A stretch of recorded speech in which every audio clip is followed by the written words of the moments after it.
ನಮಸ್ಕಾರ ಸ್ನೇಹಿತರೆ. ಪ್ರವಾಸ ಎಂದರೆ ಎಲ್ಲರಿಗೂ ಖುಷಿ. ಆದರೆ ಆ ಒಂದು ಪ್ರವಾಸದ ಕ್ಷಣದ ಇಡೀ ಕುಟುಂಬವೇ ಜಲಸಮಾಧಿ ಮಾಡುತ್ತದೆ ಅಂತ ಯಾರು ಅಂದುಕೊಂಡಿರಲಿಲ್ಲ.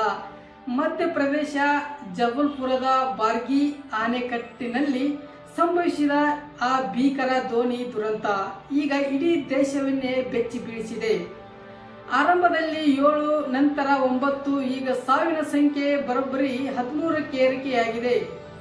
ಇದು ಕೊನೆಯ ಮೃತದೇಹ ಪತ್ತೆಯಾಗುವುದರೊಂದಿಗೆ ರಕ್ಷಣಾ ಕಾರ್ಯಾಚರಣೆ ಮುಕ್ತಾಯಗೊಂಡಿದೆ.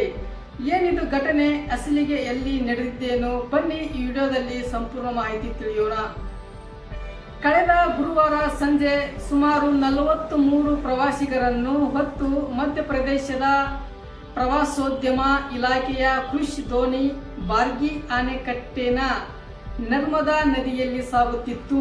ಎಲ್ಲರೂ ಖುಷಿಯಿಂದ ಸೆಲ್ಫಿ ತೆಗೆದುಕೊಳ್ಳುತ್ತಾ ಪ್ರಕೃತಿ ಸೌಂದರ್ಯವನ್ನು ಸವಿಯುತ್ತಾ ದೋಣಿಯಲ್ಲಿ ಸಾಗುತ್ತಾ ಹೊರಡ್ತಾ ಇದ್ದರು, ದೋಣಿಯಲ್ಲಿ ಪ್ರಯಾಣ ಮಾಡುತ್ತಿದ್ದರು. ಆದರೆ ಈ ವಿಧಿಯಾಟ ಅವರನ್ನು ಬೇರೆ ಮಾಡಿತು.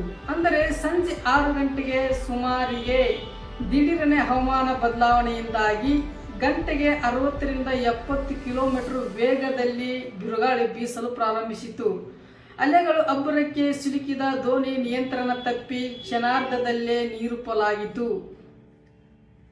ಈ ದುರಂತ ಬಿರುಗಾಳಿಯಿಂದಾಗಿ ದೋಣಿ ನೀರಿನಲ್ಲಿ ಮುಳುಗಿ ಅಲ್ಲೋಲ ಕಲ್ಲೋಲ ಕೃತಿ ಎಬ್ಬಿಸಿದೆ. ಈ ದುರಂತದಲ್ಲಿ ಕೇಳಿಬಂದ ಒಂದು ಕತೆ ಪ್ರತಿಯೊಬ್ಬರ ಕಣ್ಣಲ್ಲಿ ನೀರು ತರಿಸುತ್ತದೆ. ಅಂದರೆ ರಕ್ಷಣಾ ಸಿಬ್ಬಂದಿ ಮೃತದೇಹಗಳನ್ನು ಹುಡುಕುತ್ತಿದ್ದಾಗ ನೀರಿನ ಆಳದಲ್ಲಿ ಒಂದು ದೃಶ್ಯ ಕಂಡಿತು. ಒಬ್ಬ ತಾಯಿ ತನ್ನ 4 ವರ್ಷದ ಪುಟ್ಟ ಮಗುವನ್ನು ಎದೆಗೆ ಬಿಗಿಯಾಗಿ ಅಪ್ಪಿಕೊಂಡ ಸ್ಥಿತಿಯಲ್ಲೇ ಪ್ರಾಣ ಬಿಟ್ಟಿದ್ದರು. ಸಾವಿನ ದವಡೆಯಲ್ಲೂ ತನ್ನ ಮಗುವನ್ನು ಹೇಗಾದರೂ ಉಳಿಸಬೇಕೆಂಬ ತಾಯಿಯ ಮಮಕಾರ ಕಂಡು ಕಲ್ಲು ಮನಸ್ಥಿತಿಯವರು ಕಣ್ಣೀರು ಹಾಕುತ್ತಿದ್ದಾರೆ. ಆಕೆ ಆ ಮಗುವನ್ನು ಬಿಡದೆ ಅಪ್ಪಿಕೊಂಡಿರುವುದರಿಂದ ಇಬ್ಬರ ಮೃತದೇಹಗಳು ಒಟ್ಟಿಗೆ ಪತ್ತೆಯಾಗಿವೆ. ಇಲ್ಲಿ ಗಮನಿಸಬೇಕಾದ ಮುಖ್ಯ ಅಂಶವೇನೆಂದರೆ ಪ್ರವಾಸಿಗರ ನಿರ್ಲಕ್ಷ್ಯ ಮತ್ತು ಅಧಿಕಾರಿಗಳ ಜವಾಬ್ದಾರಿ. ಬದುಕುಳಿದವರು ಹೇಳುವ ಪ್ರಕಾರ ಬಿರುಗಾಳಿ ಆರಂಭವಾಗುವ ಮೊದಲೇ ದೋಣಿಯನ್ನು ದಡಕ್ಕೆ ಮರಳಿಸುವಂತೆ ಸಿಬ್ಬಂದಿಗೆ ಮನವಿ ಮಾಡಿದ್ದರು. ಆದರೆ ಸಿಬ್ಬಂದಿ ಅದನ್ನು ನಿರ್ಲಕ್ಷಿಸಿದರು. ಅಷ್ಟೇ ಅಲ್ಲ, ದೋಣಿ ಮುಳುಗುವ ತನಕ ಯಾರಿಗೂ ಲೈಫ್ ಜಾಕೆಟ್ಗಳನ್ನು ನೀಡಿರಲಿಲ್ಲ. ಒಂದು ವೇಳೆ ಮೊದಲೇ ಲೈಫ್ ಜಾಕೆಟ್ ಧರಿಸಿದ್ದರೆ ಅವರಿಗೆ ಇಷ್ಟು ದೊಡ್ಡ ಪ್ರಾಣಾಪಾಯ, ಸಾವು ನೋವು ಸಂಭವಿಸುತ್ತಿರಲಿಲ್ಲ. ಇಂಥ ದುರ್ಘಟನೆ ನಮ್ಮ ದೇಶದಲ್ಲಿ ನಡೆಯುತ್ತಿರಲಿಲ್ಲ. ಇದು ಪ್ರವಾಸೋದ್ಯಮಕ್ಕೆ ಕೆಟ್ಟ ಕಳಂಕ ತರುವಂತ ಸಮಯ ಬರ್ತಿದ್ದಿರಲಿಲ್ಲ. ಹೀಗಾಗಿ ಲೈಫ್ ಜಾಕೆಟ್ ನೀಡದೇ ಇರುವುದರಿಂದ ಈ ದೊಡ್ಡ ಘಟನೆ ನಡೆದು ಹೋಗಿದೆ. ಸೇಫ್ಟಿ ಸೆಷನ್ ಅನ್ನು ಅವರು ಖಂಡಿತವಾಗಿ ಫಾಲೋ ಮಾಡಿಲ್ಲ. ಸೇಫ್ಟಿ ರೂಲ್ಸ್ ಅನ್ನು, ಸುರಕ್ಷತೆ ಹೇಗೆ ಎಂಬುದು ಅವರು ಫಾಲೋ ಮಾಡಿಲ್ಲ. ಮತ್ತು ಈ ಘಟನೆಯ ನಂತರ NDRF ಮತ್ತು SDRE ಮತ್ತು ಆಗ್ರಾದಿಂದ ಬಂದ ಸೇನಾ ಡ್ರೈವರ್ಗಳ ತಂಡ ನಿರಂತರವಾಗಿ ಶೋಧ ನಡೆಸಿತು.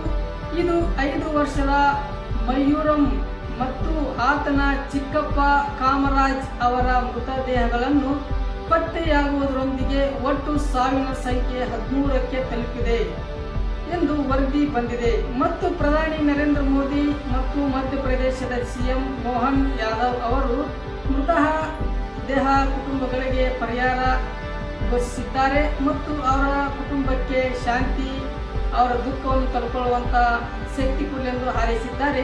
ಸದ್ಯಕ್ಕೆ ಈ ಘಟನೆ ಕಾರಣರಾದ 3 ಸಿಬ್ಬಂದಿಯನ್ನು ವಜಾಗೊಳಿಸಲಾಗಿದೆ ಎಂದು ಇಡೀ ಪ್ರಕರಣ ತನಿಖೆಗೆ ಆದೇಶಿಸಲಾಗಿದೆ. ವೀಕ್ಷಕರೇ, ನೀರಿನಲ್ಲಿ ವಿಹಾರ ಮಾಡುವಾಗ ಸುರಕ್ಷತೆ, ಸೇಫ್ಟಿ ಕ್ರಮಗಳನ್ನು ಎಂದಿಗೂ ಕಡೆಗಣಿಸಬೇಡಿ. ಲೈಫ್ ಜಾಕೆಟ್ ಧರಿಸುವುದರಿಂದ ಕೇವಲ ನಿಯಮವಲ್ಲ, ಅದು ನಿಮ್ಮ ಜೀವನದ ಪ್ರಶ್ನೆ. ಜಬಲ್ಪುರದ ದುರಂತ ನಿಮಗೆ ದೊಡ್ಡ ಪಾಠ ಕಲಿಸಿದಂತಾಗಿದೆ. ಈ ದುರಂತದಲ್ಲಿ ಆಡಿದ ಮಡಿದ ಆತ್ಮಗಳಿಗೆ ಶಾಂತಿ ಸಿಗಲಿ ಎಂದು ಕೋರೋಣ.